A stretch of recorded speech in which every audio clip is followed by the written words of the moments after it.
I know we know him, and is telling us what you want to do, and is conversing with us. And therefore, mheshimiwa, chukua maji kidogo kunywe. Unapochukua maji, tupatie hao wengine wangwana wengine pia tusikie maoni yao tunapoendelea.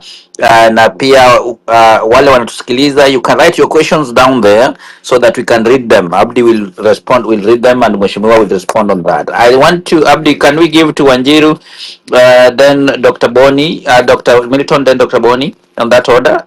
Yes, yes, yes. And I just want to reaffirm and say thank you to Honorable Kalonzo for his steadfast leadership and commitment ensuring the IEBC's reconstitution process adheres to the principles of inclusivity and fairness. I think his emphasis on youth involvement is also a critical step towards shaping a future that reflects the aspirations of Kenya, I think.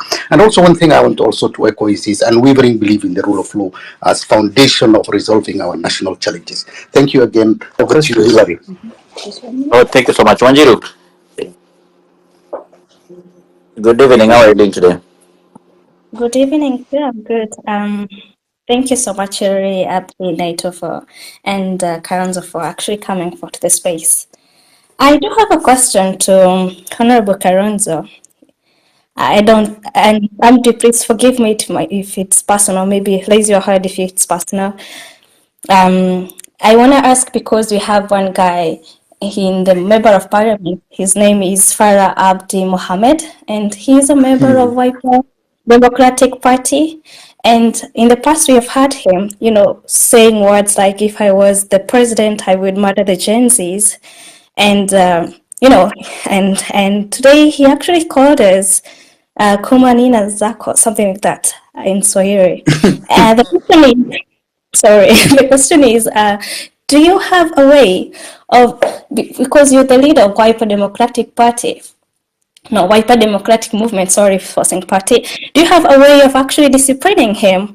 I know in the recent, the leaders have been speaking of UGCs or youths are undisciplined and blah, blah, blah. Do you have a way of actually, as the party leader, disciplining such a member of parliament who is actually a leader of AJAABU, spewing hate towards the youths and spewing, words of I would murder the Gen Zs, I would actually do this if I'm in a position to. So what is your move on actually helping him to actually get to senses? Because on my view, I feel like he doesn't think well, because that's not a way a reader that should be thinking. Sorry if that question was personal. I'm sorry, Hilary, as well, but that was the question as well. So. Okay, thank you so much. I think that's one question somebody also asking somewhere here. Somebody sent me a message, but thank you for asking that question. Thank you so much. Dr. Milton, go ahead. Just to follow Wanjiru, was it Wanjiru before Milton? I do agree with her, and I echo her sentiment and share the emphasis that hate and violence have no place in our political.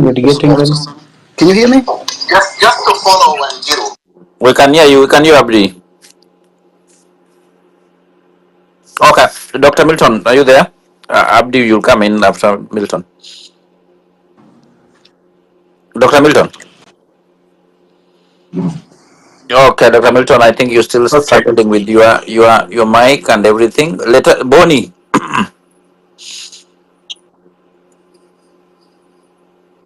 Yes, very well, bro.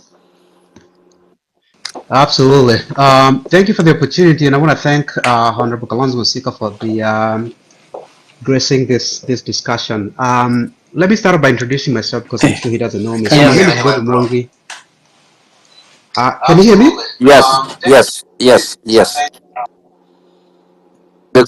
Okay. So my name is Boni Mwangi. I'm a US-based Kenyan economist and certified public accountant. When I'm not working as an economist, I spend a lot of my time researching, publishing, documenting, and educating Kenyans on what their governments are doing with their money. Economist and certified public accountant. There's a lot of echo. I'm not sure. Yes, Honorable Kalonzo's mic that's on. I'm trying to mute it. So go ahead, please. Thank you. What do you got? So I was introducing myself. So I was saying that when I'm not working as an economist, I spend a lot of my time researching and documenting and publishing and educating Kenyans on what their governments, national and county alike, are behaving and often misbehaving with their money.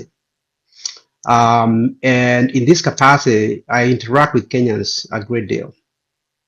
One of the things that's very clear when you talk to these Kenyans, particularly young Kenyans, is that they have absolutely no trust in the old guard of Kenyan politics. I'm talking about people that have been in the limelight, in government, in one position or the other over the last 20, 30 years. If I was to list the top 100 politicians of the last 20, 30 years, I bet you 95% of them are going to be very wealthy people. Yet, when Kenyans try to understand how did these people become so wealthy, they never ran any business that anybody knows about. They never invented anything, but they've become billionaires, primarily because of their proximity to power. Rightly or wrongly, Mr. Kalonzo Musyoka is seen as part of this group. I'm not here to cast any aspersions. I'm just here to say that Kenyans will look at someone like you. You've been in parliament, you've been a vice president, you've been in high positions for 20, 30 years. When we look at what's ailing Kenya right now, chronic unemployment, corruption, everywhere you look around, we have a system that's not working for Kenyans. Through my analysis, as I've educated Kenyans,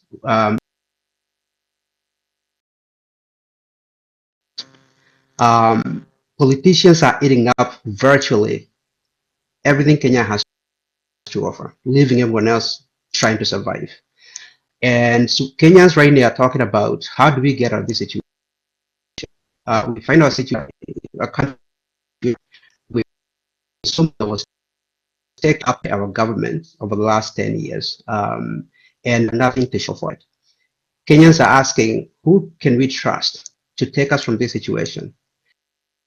And so they look at people like you, for example, and they are trying to understand whether you can trust it. Who are you? Where have you been? What have you done for Kenyans?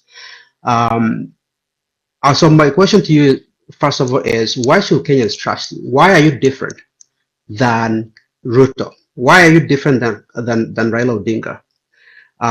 And what have you done specifically to try and address these issues that did not come out of nowhere? They are not new issues. The fact that we've had significant corruption in our country has been documented. It's been an issue for a long time. The fact that we have a system where politicians, again, are eating up virtually everything that Kenya has to offer, leaving everyone else surviving, hand to mouth.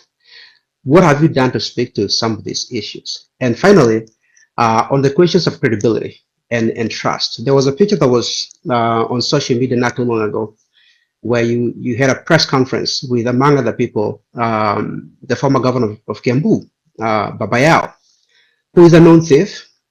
He's a guy who has court cases right now for corruption. So when people look at you, you're having a press conference with a character like that, and you're asking Kenyans to trust you to save us from our current situation. Why should Kenyans trust someone like you who cannot look at what's happening in our country and understand that you do not want to be associated with people like that?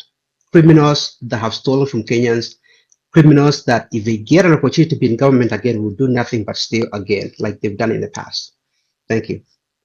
Thank you so much, Boni, for that. Dr. Milton, can you hear me? Dr. Milton? Okay, Yeah, let me go. yes, I can hear you, and I'm Okay, ready to go now. go, bro. Then Dr. Nyango, you'll follow in that order. You've been here. Right, go ahead, bro. All right, thank you so much. First of all, my apologies that you called me a few times. I am in the middle of something, so I had to respond to that. But here I am. First of all, it's a great pleasure to be able to share this space with Honorable Kalonzo, a man that for many years I've held in high regard, and I still do. Um, Mine, I think, is going to be very quick, probably in the next 2 minutes. I don't want to speak a lot. We have been here for a long time, and we have been able to articulate our position.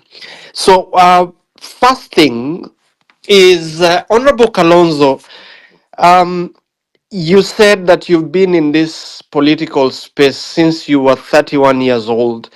So, really, for the life of Kenya's political age, we would say that you've been here for 42, 45 years. And I look at your CV as a politician, and I mean, the only thing you've not been is to be president. But I want to ask you, in view of the sorry state of our nation, the issues of bad governance that stem from the lowest level of governance, which is the ward level, all the way to state house, how proud are you of the record that you possess from being member of parliament to being vice president, and today would you then say that you are the solution to the bad governance questions that Kenyans have for those who have been in the political space? I ask that, and it is a two-sided question. First of all, to speak about the achievements that you are proud of as a political leader for more than 4 decades, and two, take responsibility for where there has been a systemic failure that you could have done better as a legislator and as vice president. Because some of the questions we are talking about are questions that you could have done better to address them as a member of parliament representing the people of Mwingi and Kitui for that matter, and as vice president under His Excellency Mwai Kibaki between 2008 and 2013.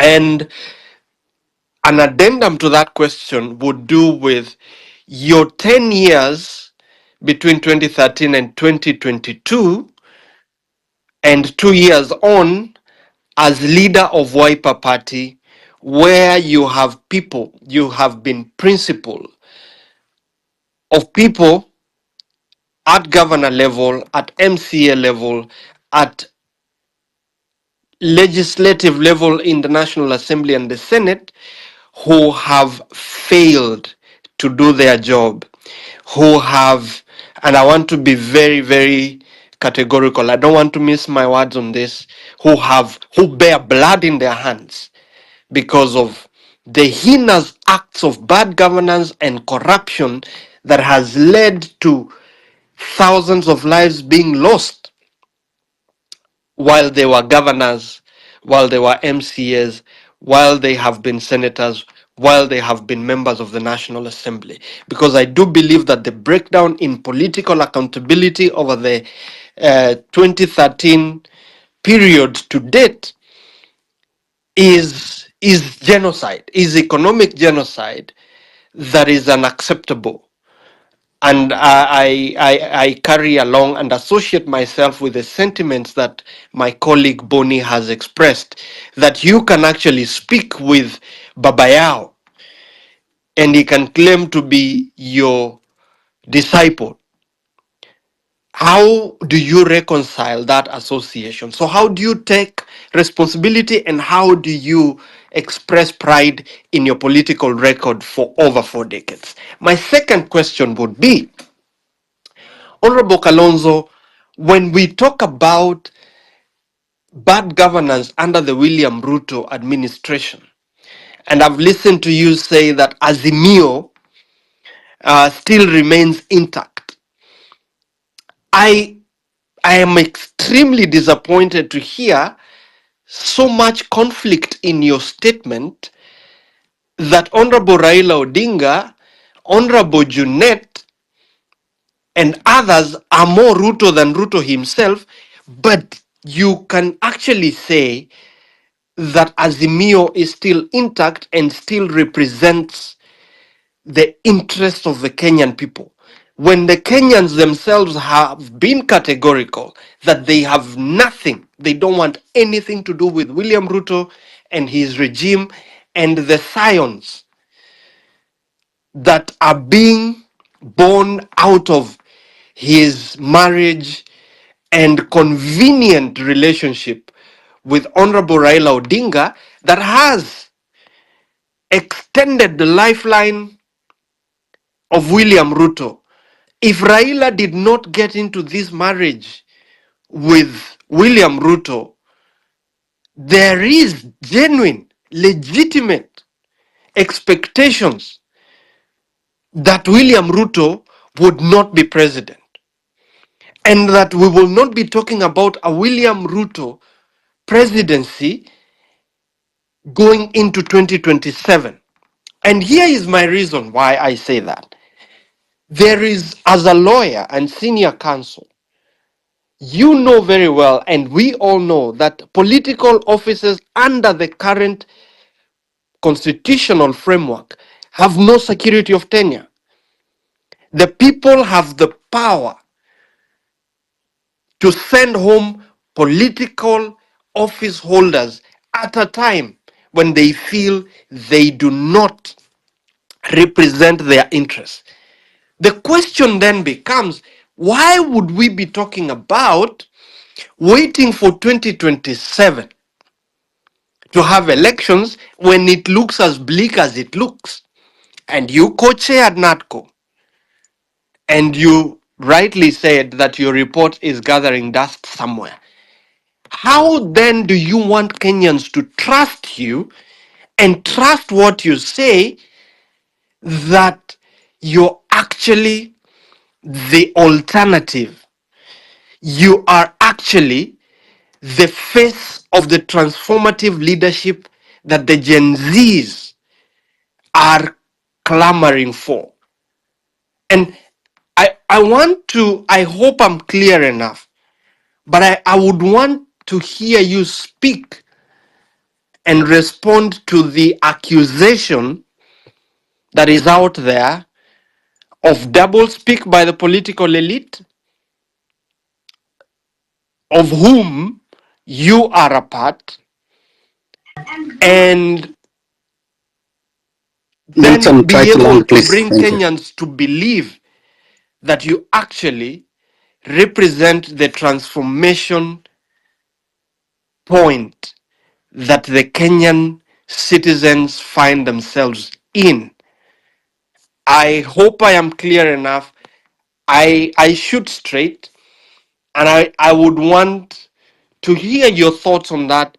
And please, if it is not too much to ask for, if we can continue this conversation with the honesty that the Kenyan Gen Z is demanding.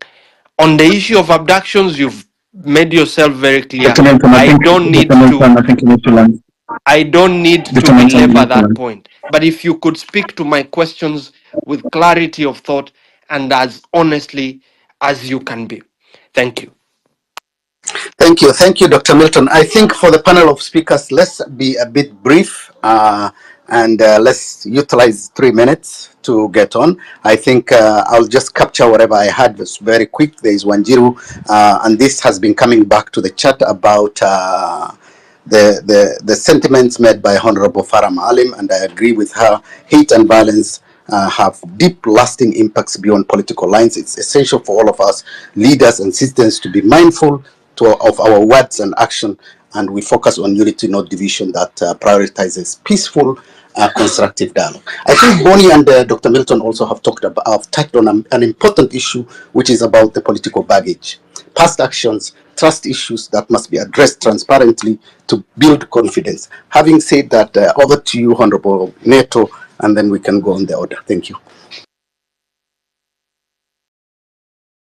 Thank you. I think Neto as on the way. Before Honorable Kalonzo come in again, I want to say that, guys, there's so many requests that we have. If you have a question, you can write down there. We will try to read them so Mheshimiwa can respond to them. And also those who are in mic, 3 minutes is enough, or 2.5 at most, for us to at least to make conversation more focused and on the state of the nation.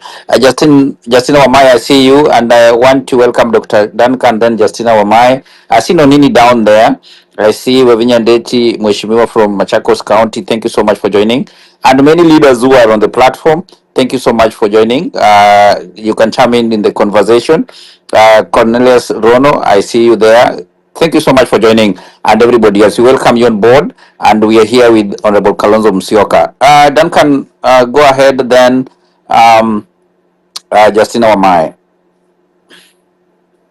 Thank you very much, Hillary, and Happy New Year to you and the team. It is a pleasure to meet this team again, to be able to hear the insights, and to Honorable Kalonzo Musyoka for making time for us. Maybe for his sake, I am still Dr. Duncan Onyango. I am a scholar, but when I am not in class and doing that kind of work, I lead a political caucus called Changemakers that is affiliated with our Honorable Kio Mtata's, the National Reconstruction Alliance Party. And I'm glad to be here, especially to be able to say to Honorable Kalonzo that we are proud of him, especially this time round, for having stood firm with the people of Kenya and refused to join the blood-based government, as he puts it, so that because that would have been a great betrayal to us. And in addition to the many good things that you have done in the past, I think this time round, you have done us proud, and we don't fear to say it. We hope that you will continue to be that reasonable voice of the people that speaks and defends the common mwananchi, especially at this time when we are suffering things like abductions and all this stuff. And I talk about abductions because we have suffered directly. My caucus, up until Monday, was crying for the abduction of one of our own. That was Kibet Bull, who was abducted shortly after he left our office at Taj Towers in Upper Hill.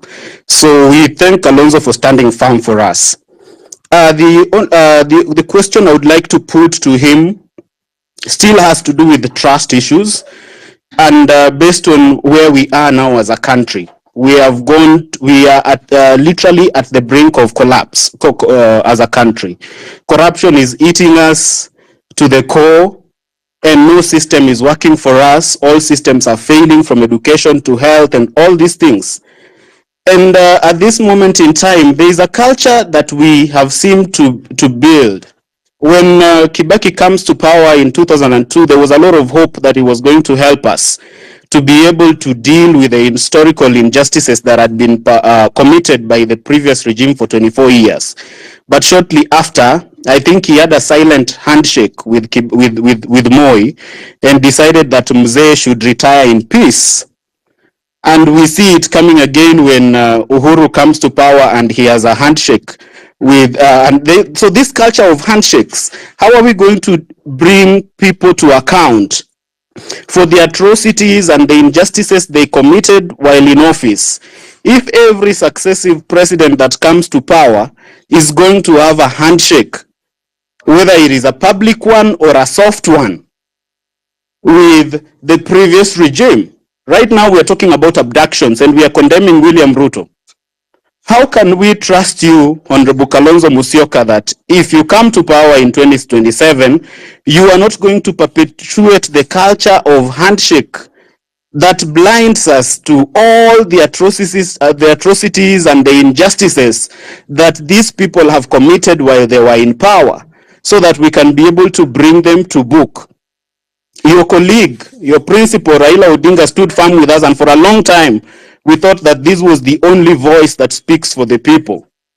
And it still has caught us by surprise at this point in time that Raila Odinga could ride on the blood of the young people to join the bread-based government.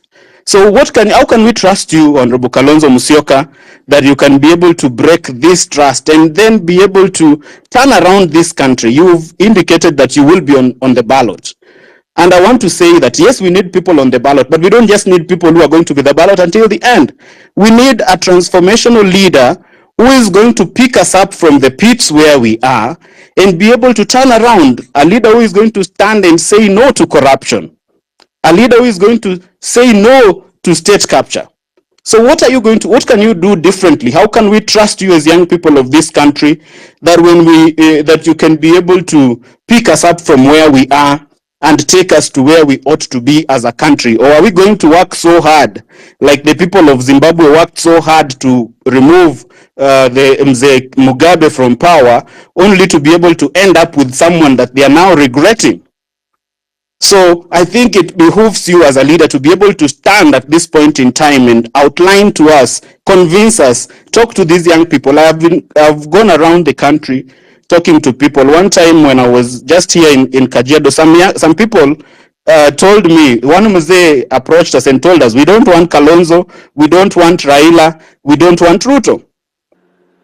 Why would you be categorized among these people by a random muzee somewhere? Because some people tend to believe that you have been part of the system and there is no difference between you and these people. And the same way Raila has crossed over, you would easily have a handshake when we entrust you with power. So I would like you, Honorable Kalonzo Musyoka, to speak to that, to be able to inspire our confidence on how we can be able to consider you as we move towards 2027. Thank you. Thank you so much, Daktari, for that. Mheshimiwa, I want to bring you on board again. If you can chime in on those questions, as we bring a new team on board, at least for there's so many requests, and I know many people have a lot of questions. But if you can come in and respond to those questions, Mheshimiwa, you are muted.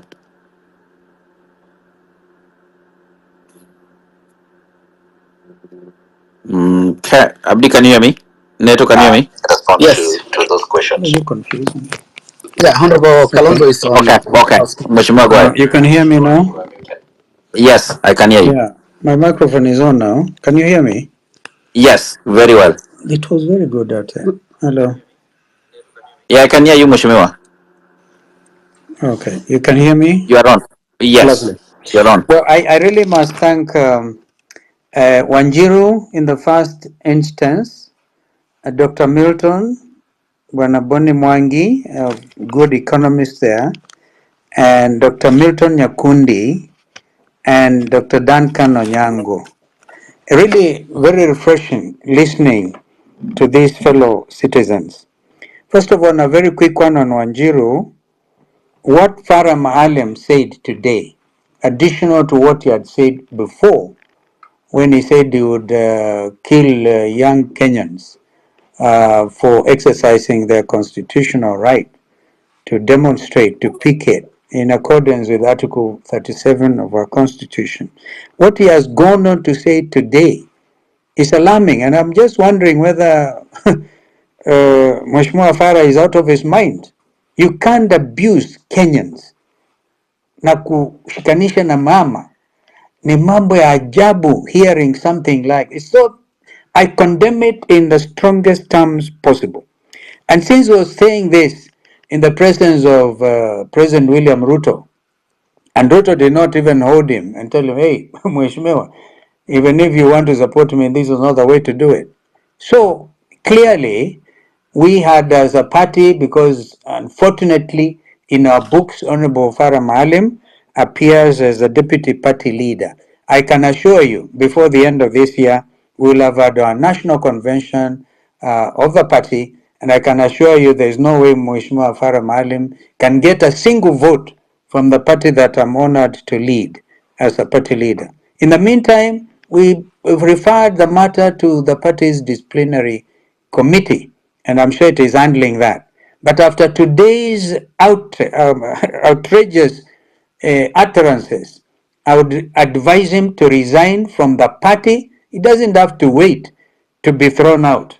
Now, this is a kind of fresh air we're going to have to exercise in our country. I hope this gives some comfort to our sister Anjiru. And she was complaining. She was saying this is personal. I apologize. She doesn't have to apologize, because what Honorable Farah Maalim did today was shameful, to say the least. Now, Dr. Milton, I really enjoyed listening to you, Bwana Nyakundi. How proud am I that I have spent quite a bit of time. In fact, if there was such a thing as a political leader, a professional leader,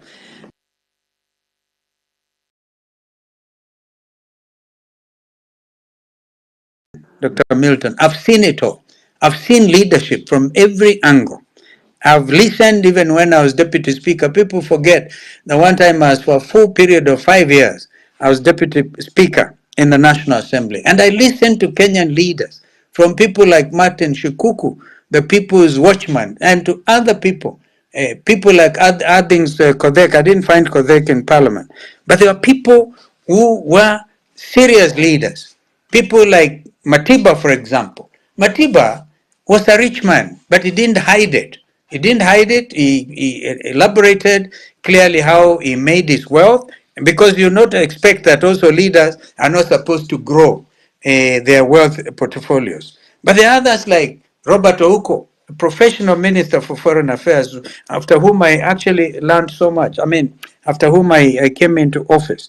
And people again who are in the area of our diplomacy, countries' diplomacy, giving a clear direction on what this country stands for in terms of our international relations. These days, you get our men thrown into Haiti with absolutely no consideration whatsoever. Gang Sorry about this. Are you still there? Yes, we are here. We can hear you. The people try to interfere with this phone. Okay. I have come out, for example, to say we have sent our men on military assignments, peacekeeping missions in the past to countries like Angola, to Mozambique, to other. These countries work for international peace. That has been one of my preoccupations during my professional time. I'm very proud of what I've done over the years to, for example, make sure that we end up with the world's newest state, the Republic of South Sudan. Never mind, they're also facing big challenges.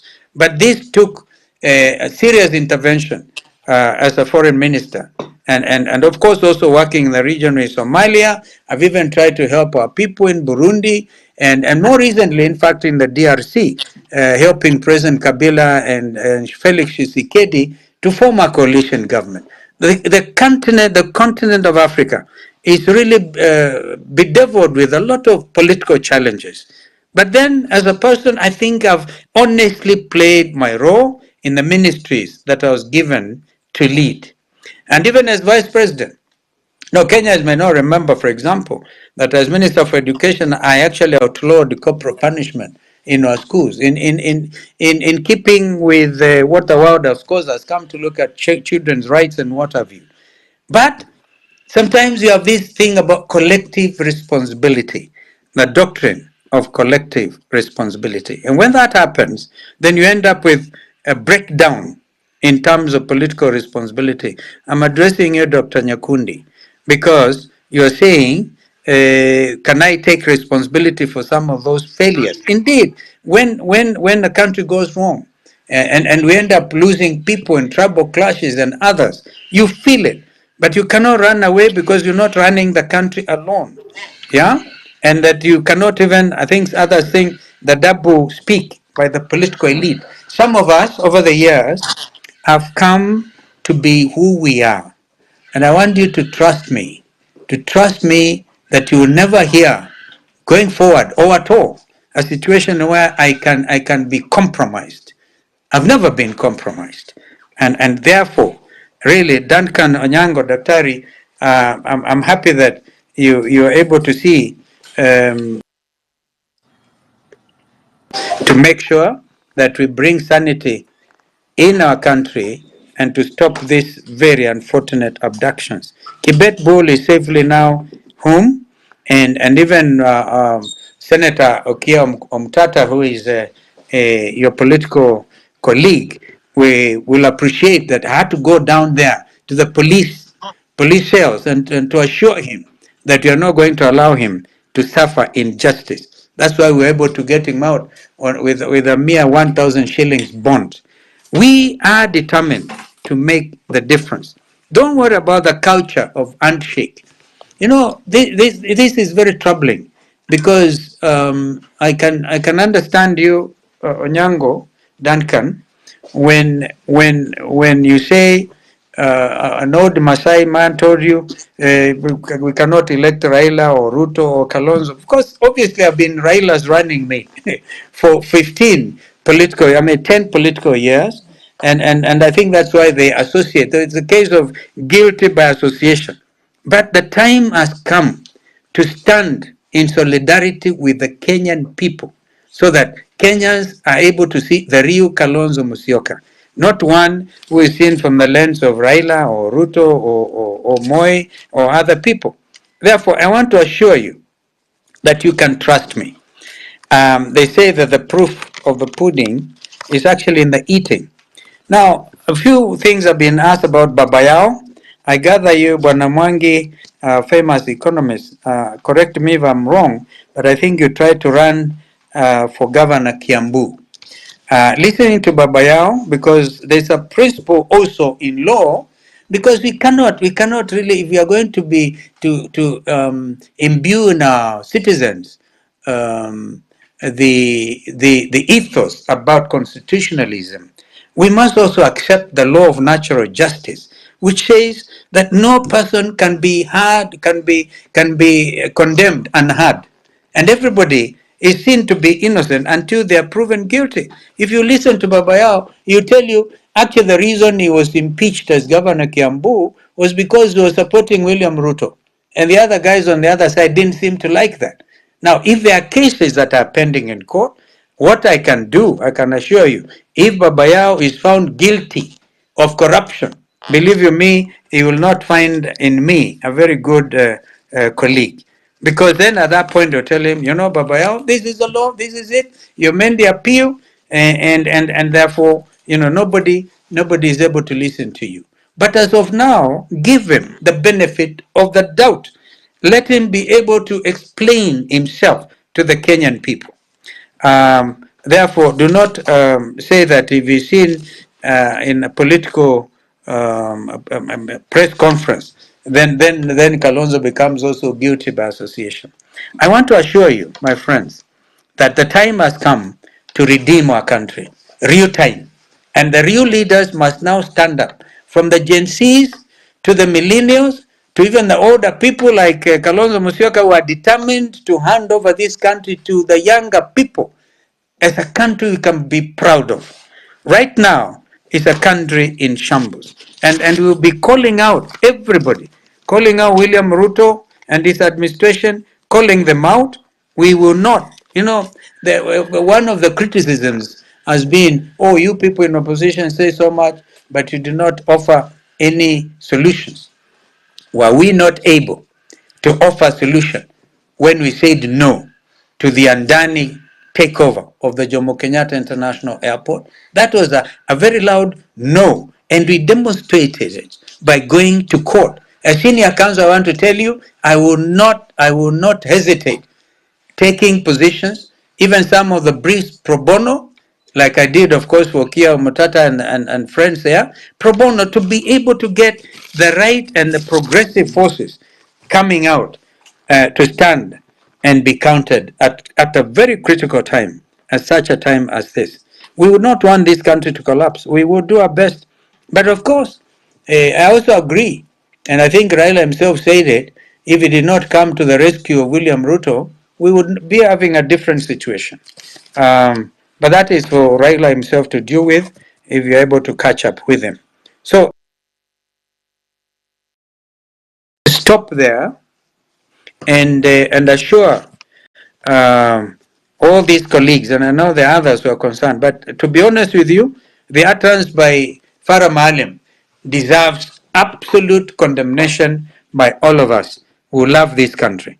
And even if he wants to support William Ruto up to 2032, that is his business. Let him do so. But let him do so without abusing Kenyans and abusing Kenyan mothers. Kenyan mothers deserve respect. In days like this, when we have a lot of cases of femicide, for example, we cannot really stand in silence when we are seeing some derogation of basic people's rights, like the rights of the mothers and Kenyans in general. I hope you're still there, We are we are my we friend are here. here. We are here. Yeah, Mheshimiwa, we are listening.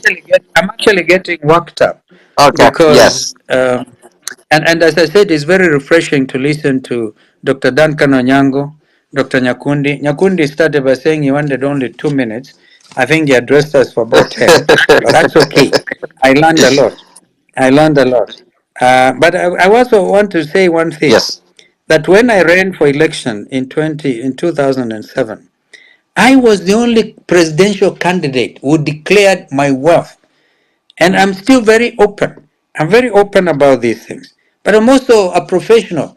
I have a law firm called Musyoka Morambi and Associates, all right? And if I earn legal fees, of course, William Ruto overtaxes them, overtaxes everything. I never understood how you can, charge value tax on VAT on professional services. But there we are. So we earn a little money, and we have to educate our children. We have to also make sure we allow families to grow. So it is not that when you become a politician, you should end up a pauper. But I think enough to keep you going, to raise up your family, and to, in a case of somebody like me, to bequeath future generations a country that is under the rule of law, of course, a country that also fears God, and a country that is going to be devoid of these chest thumpers. Chest thumpers, I've never seen this culture of people just chest thumping, and they can call anybody any name, anytime. I want to tell you, I'll be there for the Kenyan people.